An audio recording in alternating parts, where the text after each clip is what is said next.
Welcome to the show, Ravi. Give us the 60-second backstory on MySutro. How'd you get the idea, and what was your career before taking the entrepreneurial leap? Yeah, definitely. So starting with MySutro is basically a floating laboratory that measures if your water is safe. So what we basically do is we take existing water quality equipment, which sometimes is the size of a big table inside of a laboratory, and we stick it and we shrink it down to basically 1/50th the size of that laboratory. The way that I actually came up with this idea starts actually with my father and mother. They immigrated from India back in 1980s to the US. And Mhm. funnily enough, my dad actually had a degree in chemistry from India Mhm. and he couldn't find work. And so basically he started to clean swimming pools, right? In the US, there's this concept of like a pool boy that goes around in their truck and they clean swimming pools.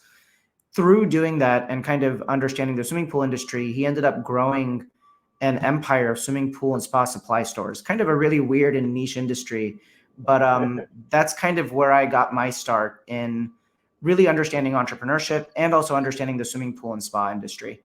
And so I've done everything from, clean swimming pools to run water tests inside the swimming pool store.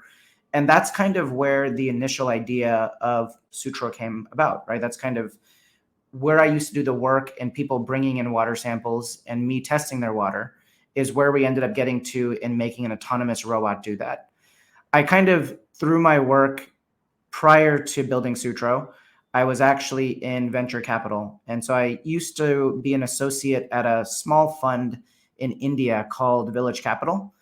And out of that experience, the number one thing that is pertinent to this story is that we saw a lot of water deals that came across our desk.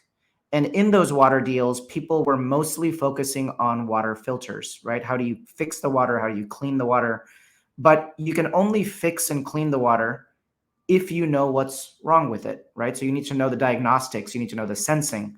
And that's kind of where another, tangential thread of building Sutro ended up coming about. And so those experiences kind of combined is what gave me the leverage to come up with the idea for Sutro, start it, and then launch it in the swimming pool and spa industry. Amazing origin story. Let's rewind to the early days.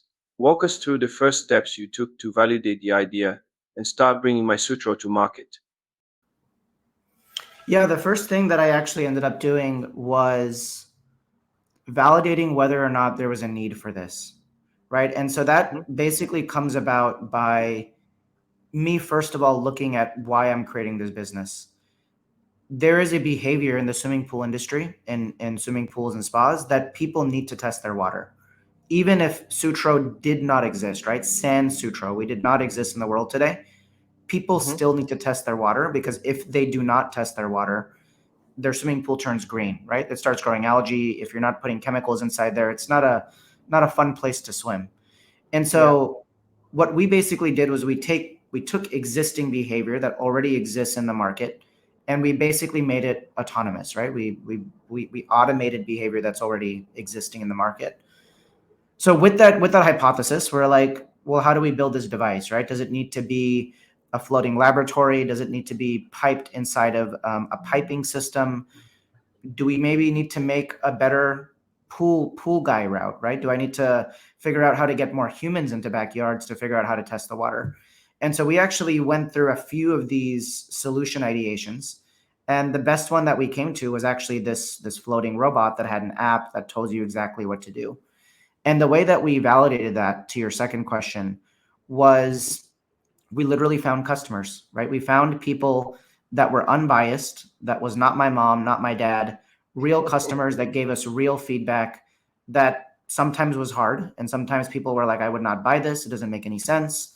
All the way to this is the best thing that I've ever found, right? And so part of what you want to do is when you start finding language and behavior of people that are supporting your business, you keep targeting those sorts of people because those are who become your early evangelists and your early users. And kind of then later down the line, as your business begins to mature, you end up basically kind of pivoting your product to basically hit more of the mass market, but that's kind of how you initially start off. Can you share some of the key challenges you faced during the development of this product and how you overcame them? Yeah, the key challenge is, first of all, is that we were building a hardware product, right? Hardware People, product is really hard though. you've probably heard hardware is hard, and Definitely. that's because not only are we a software company, we have to be a really good software company because the hardware obviously has to interact with your phone. We have products that we build online, but we literally have to make a physical product on top of that. And so when you're going out to pitch for money, and if, in general, VCs or people that give money are focused on risk adjusted returns, it's less risky to invest in a software product than it is for hardware, right? It's hardware. There's just Yeah. more problems that are going to go wrong because there's more things you need to do. And so that was, kind of the first challenge is you obviously have more people you need to bring in. You have a different varying skill sets of people because we have hardware and we have software. And then raising money obviously is a kind of harder problem to navigate through as well. What were some of the pivotal moments that shaped MySutro's trajectory? Were there any unexpected turns along the way? Yeah, I think an unexpected moment, and this is kind of what's really interesting and true about business, is Nicholas Nassim Taleb has a book about this called The Black Swan. And the Mhm. and the Black Swan basically says that these quote unquote black swan events basically end up changing what the next handful of years of what we would call stability end up looking like. Right. So you have Yeah. events like World War One or World War Two. You have a Mhm. really big event like the financial crisis or like COVID, right? And so where I'm getting to is actually COVID was a challenge, but it was also a really interesting positive movement in the company's growth as well. Because when COVID or coronavirus happened, especially in Mhm. the US, they had basically locked everything up, right? They'd closed businesses, you have to stay inside. And when you were inside, you can imagine that families that had kids that were studying, on their computers with school, they had to keep them entertained somehow, right? Because the parents were also working on their computers, sitting on Zoom, sitting on Google Meet. And so part of that process actually ended up being a boon for our business. We ended up growing in sales because people were stuck at home. They could not go to a swimming pool and spa supply store to get any sort of advice or recommendations. And so they basically went online to see if a product existed that could measure water chemistry and tell them what to do. And so it was a challenge because we weren't expecting it. We had initially built our entire business model on going B2B and selling the Sutro through pool stores. And we had to pivot in the course of 1 month, build up an entire online retail store. But it ended up becoming actually a very positive movement in the kind of growth of Sutro. Have there been any specific customer stories or experiences related to MySutro that stand out? Stories that highlight the real impact your product has had? Yeah, I think the story that really sticks out is when we finally hit our first 1,000 users. That was just kind of a very big and I would say kind of magical moment. Like we'd been tracking, we had this tracker in the company that was tracking sales and deployments, right? And we were kind of like, when we reach 1,000 customers, we know that our systems have to be big enough, our app has to be big enough, we have to have a logistics and distribution system that's strong enough. And so it kind of, it's a small number in the grand scale of things, but for a startup team that was building a prototype in their garage, moving to manufacturing and then shipping our first 1,000 devices really was kind of that pivotal moment, or a moment that really sticks out in my mind of when we finally hit that number. And MySutro started, I actually started the company in 2014. And then we got acquired by a large water sanitation company in Canada in, I think, 2018, 2019 timeframe, 2018. And we shipped our first units on March of 2020. So right when COVID was happening. As an entrepreneur, how do you maintain that zero BS mindset and cut through the noise to focus on what truly matters? So I always have a philosophy that you need to listen to your customer, right? You build the product, which is a solution to a problem. And first Mhm. principles thinking gets you back to, well, what is that problem, right? And then are you building the right solution for that problem? And so to get to kind of a zero BS mindset, I always go back to the truth of who are we building this for? And do they have any feedback? Do they have any concerns? And so there can be a bunch of feedback all around me. But if the customer is not asking something, then we're spending time on not doing something that's solving the right problem. And so that's kind of the way that I cut through the noise. For founders struggling with that initial fundraising slog, what are some of the creative ways you went about building a strong pipeline of potential investors? What tips can you share for effectively getting in front of the right people and securing that critical first round of funding? A lot of what I've realized in business is a lot of what you do is based off of people, right? If you're just genuine, if you're honest, um, if you bring the right people around you, naturally doors will start to open, right? And so just kind of a tactical way that I built a strong pipeline is by, one, attending events. I think probably 5 to 6 days a week I would be at some sort of a happy hour, taking a coffee, taking, a beer, whatever that might be, meeting people that either are founders or entrepreneurs or VCs or even customers, to make sure that I was sucking in as much information as I could, to make sure that when I did go out and pitch, I kind of knew what I was saying. Secondly, is the kind of more meetings you have and the more people you meet, the more you open yourselves up to what I would call serendipity, right? Serendipity is kind of a big word because people think that it's like, oh, it's gonna happen when it happens. But there is a way to engineer serendipity. And the way to engineer serendipity is by always showing up and probabilistically putting yourself in more places at more times, because then you'll be at the right place at the right time, right? If you're in all places at all times, you will be in the right place at the right time. And so you just kind of have to like always be open, to keep your ears open, your eyes open, to make sure that you're just honestly being a good person, meeting up with people, help wherever you can. And then when it comes time to kind of ask for something that you need, the people around you will be more apt to help you. When it comes to building your founding team, what qualities or characteristics did you look for in key hires like co founders, employees, and advisors? How can aspiring entrepreneurs identify and recruit that core group of people who will be instrumental to their success? This is kind of one of the lessons that I learned, against what I just said before about surrounding yourselves with the right people and kind of cutting through kind of the no BS.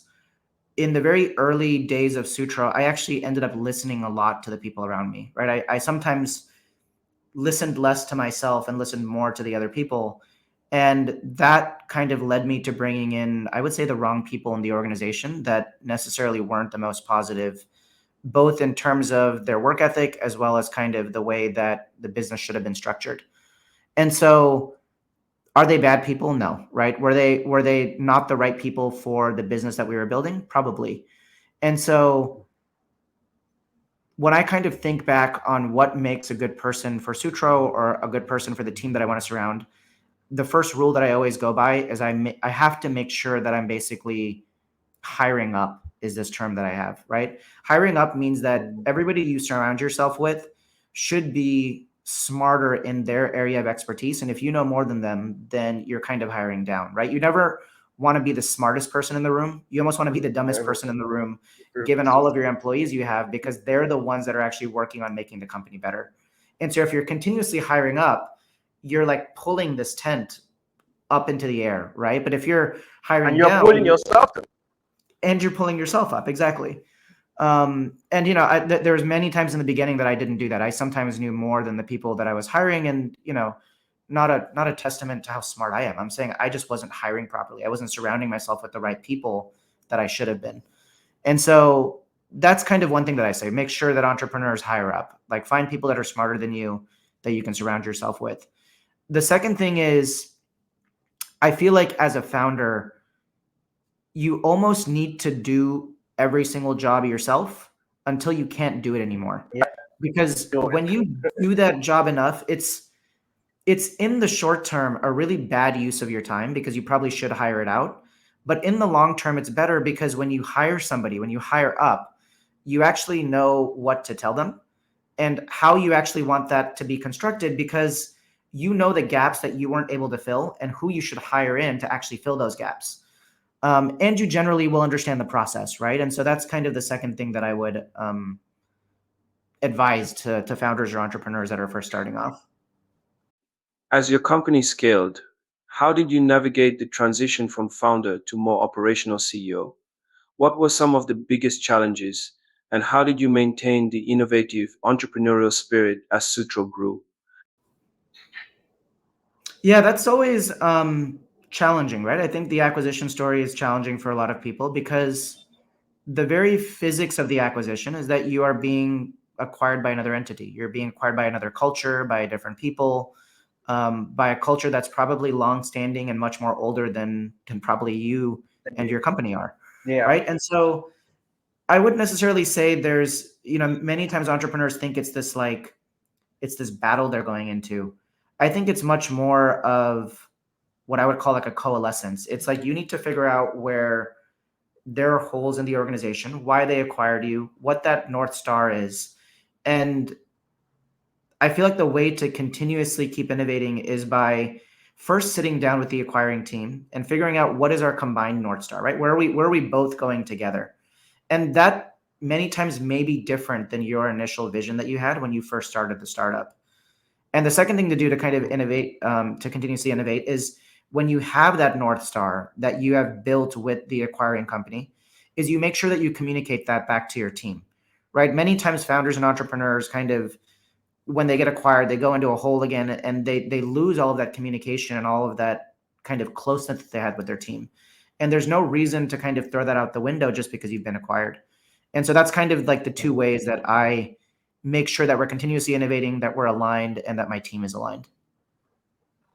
For entrepreneurs weighing the decision to pursue an acquisition versus continuing to grow independently, what are the key factors they should consider? What advice would you give founders on evaluating that path forward? Honestly, I would say to trust your gut, right? There's been many times that I've talked to founders that have been greedy in the short term, right? They're like, oh, I can get a better acquisition offer later.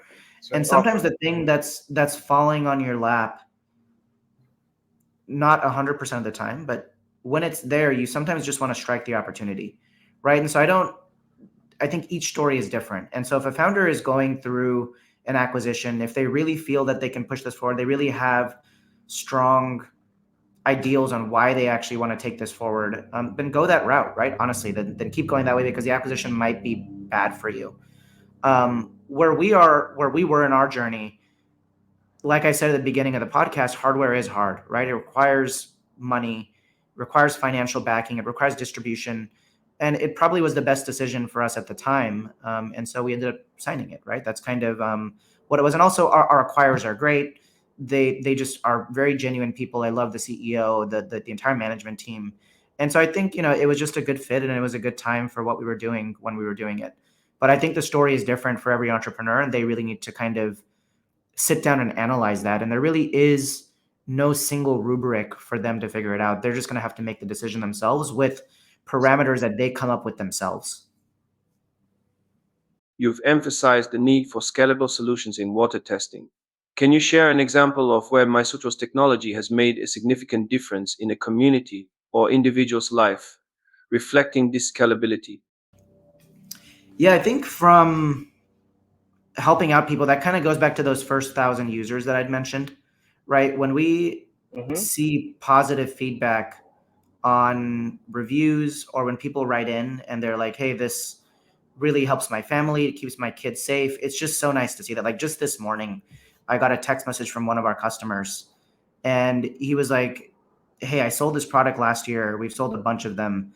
And I think there was an issue with our code not working, right? So there was like a problem in the flow that he was trying to sell the product. And that caused him to like send me a text message where he was like, I love this product so much, and your code not working on your e-commerce store is like causing me an issue, right? And so that's like, it's so great to hear that when somebody's like all of this positive stuff and he's like, hey, can you fix this problem for me? um Obviously there was a problem, right? We don't know why the e-commerce thing wasn't working, but it's just so cool to see that cause quote unquote pain to somebody, right? That's when you know that you've built something that really makes a difference and people are using it. Looking at the broader water technology landscape, where do you see the biggest opportunities for aspiring entrepreneurs to drive meaningful impact? What advice would you give founders looking to tackle some of the most pressing water related problems across different industries and geographies? Our goal is always to go into different types of water, right? We want to be where water is treated and where it impacts the largest pieces of humanity, right? And a lot of that is in agriculture, it's in drinking water, Yeah. it's in our built environment. Swimming pools, I look at it as, even though it's a very large market, I think about it as our test market. It's our beachhead. It's how we get into the Mhm. market to understand how to manufacture, how the product works. But the long-term goal, and I wish this with our acquirer as well, because they have water sanitation products in all of these other different industries. And so if we can get it right in the swimming pool industry, we can scale horizontally to a bunch of these other industries to actually solve water where it really matters. In your talk, you mentioned the importance of understanding the problem before finding a solution. Can you discuss a time when this philosophy was particularly challenging and how did you navigate that? I would say it's particularly challenging, for example, when you have, like a VC or an investor that's telling you to do a particular thing that may or may not understand your Mhm. market, right? We had this a lot, kind of back to the how do you cut through the BS question that you had asked me. When you're founding a startup, like we were talking about earlier, you get a bunch of advice, right, from a lot of people. And I've had this with actually a lot of founders. We try to figure out how do you cut through that BS. That's where it gets really tricky, Mhm. right? Figuring out the problem before the solution, where you have an investor that doesn't really understand much about your business, that's telling you to do something, and you almost are in the middle of like, well, this person has given me money. Do I do what he or she is saying because they're saying It. it, or do I do what's right for the customer because I know and I listen and I see what the customers need all the time? And so that's kind of where it's been challenging, right? You kind of have to make a decision to figure out what is the best way and what's the next objective. And again, maybe your objective is raising more money. And in that case, for the short term, Mhm. you might do that thing, right? To raise more money, to kind of satiate him or her. And for all you know, maybe it is a good idea. But most often than not, I try to listen to as much customer data as possible to make sure that I'm really hearing the information from the market and then make decisions accordingly on what to build because I then see that problem in the field. Yeah. Your personal journey from a venture capital fund in India to tackling global water issues is quite inspiring. What has been the most rewarding part of this transition for you? I would say what really has been the most rewarding part is probably waking up every day and just being excited to go to work, right? There's a lot of people that I know that are not excited of going to work, right? They sit at a job What? or they do something where they're just not happy. And there's good days and there's bad days, right? I'm not saying that I'm like Yeah. always happy every single day that I show up to work, but I think that the really cool thing in doing the global water challenges as well as kind of working on Sutro is that I just kind of get this intense pleasure in showing up from work, and knowing that I'm doing something that one is solving like a distinct and core problem. And secondarily, I'm working with a team that really values working on the exact same problem as well. Um, and so I think from like an approach as an entrepreneur standpoint, if you show up with a smile on your face every single day, that permeates through your team, right? Like they will notice that you are happy, that Yeah. you're joyful, that you're like working, gracefully through the things that you're trying to do. And I think that like graciousness is the most rewarding part, right? So I would like honestly say every single day is what allows me to wake up and like keep doing this every single day. You're right when you show up work with a high level of energy that will be transmitted to your team. Means as a founder, you always show how you want your team to be by acting like you want to be there with them to solve the problem you meant to solve and fulfill the vision you have. You've seen firsthand the challenges of water quality in various parts of the world. What are some common misconceptions people have about water issues, and how does MySutro address them? Yeah, water quality is very interesting, right? It's funny, people know that I'm the founder of Sutro, and they'll ask me this question of like, hey, what is my tap water safe to drink? Or what kind of a filter should I get to clean my water? Or is it okay to boil my water? Right? And so these problems are kind of always very interesting questions to hear. And Mm-hmm. some common misconceptions, first of all, is especially in the US, right? The majority of water is actually safe to drink. I know in other parts of the world, obviously, you maybe shouldn't drink the water out of the tap water, but the next question is actually the most important one to answer, right? Is how do I know if my water is safe? And that usually Mm-hmm. comes with a testing device, right? That's kind of goes back to that full circle of me seeing the deal flow in India and then obviously creating the sensor. And so our technology basically aims to answer that first question of is my water safe or is it not, based off of a suite of parameters that you would or would not need to test. And then based off of that information, based off of whether is my water safe or not, we can then actually help you in getting your water safe for the application that you need it at. And so that's kind of one of the common misconceptions is people kind of want to go straight to the fix, but the fix is actually different based off of what the problem is.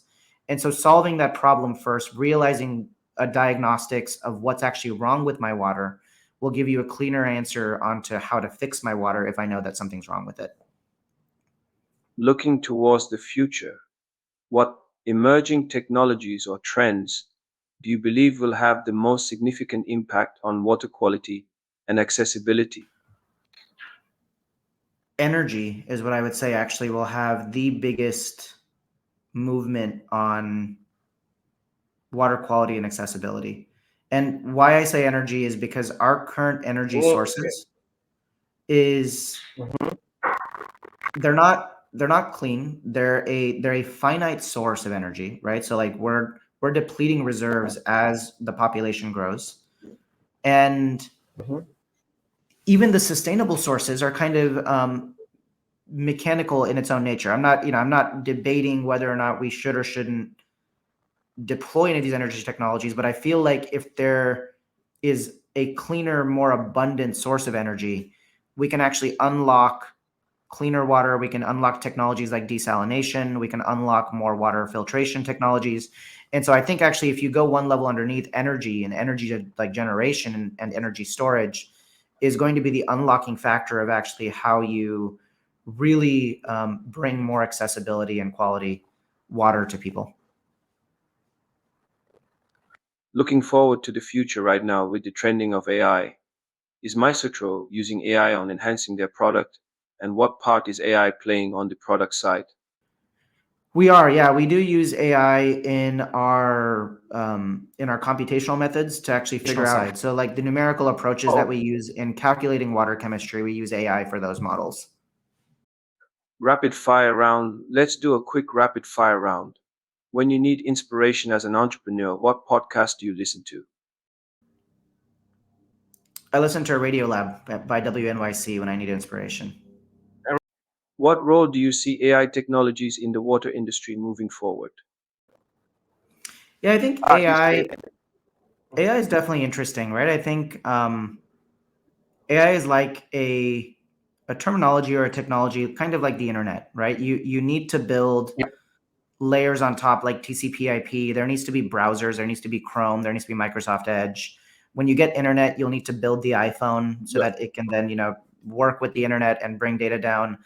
Mark Zuckerberg will need to create the Facebook app on iPhone so we can use a social network on the iPhone. So like it is an underlying technology, but it's also not the end all be all. And there'll need to be a lot of applications that are built on top that are a lot more custom, a lot more useful for each particular application that you need, right? And so where does AI play in the water piece? I mean, I think like LLMs are interesting. If you look at the LLM side of things, there might be a way to figure out how water regulation is changing around the world. I think AI or machine learning from a computational analysis standpoint, right? There's a lot of data and a lot of numbers in the water market to figure out if water quality is good, is there distributed water data across land, or is water available in particular ground sources? Like I think AI and machine learning can be great for like modeling and simulation in terms of access to water. But just AI generally, I think like if you look at ChatGPT, like I said, it's like one application on top of a technology that's probably going to be the lake that we're floating on, right? There's not necessarily like a particular thing right now that you can just do with AI. Mhm. What's one thing you do every morning before jumping into work? One thing I do every single morning is I actually meditate for 30 minutes. Finally, name one up and coming entrepreneur you think our listeners should keep an eye on. The upcoming entrepreneurs. I feel like Brett Adcock from Figure is a great voice in the market right now. From figure, yeah. Yeah, from oh yeah, is it Figure AI or Figure? Yeah, I think it's Figure AI. Um, Yeah. I really like I forget the founder's name, but the company's called Helion. They're doing nuclear fusion up in Seattle. Is Mm. another interesting technology to look into. And yeah, those are two that come top to mind right now.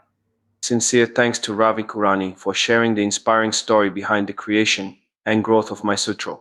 Listeners, I encourage you to visit mysutro.com to explore their innovative water quality monitoring solutions and learn more about the company's mission.